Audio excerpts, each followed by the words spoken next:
bitta masjidga namoz jumaga 1000 ta odam yig'ilsa kamida.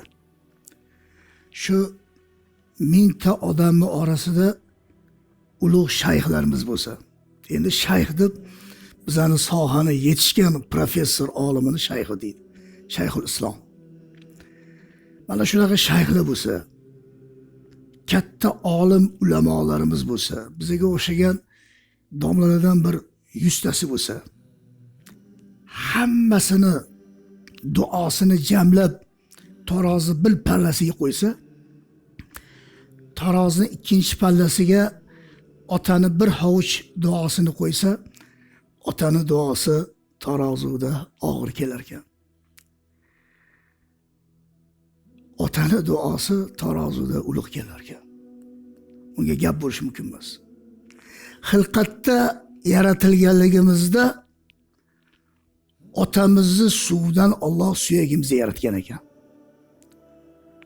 Onamizni suvdan Alloh taolo yegan go'shtimizni yaratgan ekan. Endi qarang. Duo masalasida onani duosi tez qabul bo'lar ekan. Chunki ona rahmdil. Ota ham rahmdil, lekin onani rahmi kuchli otaniga qaraganda.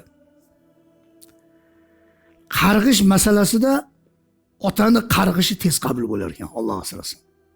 Shuning uchun xalqimizda naql borki, otani qarg'ishi o'q, onaniki yo'q deydi.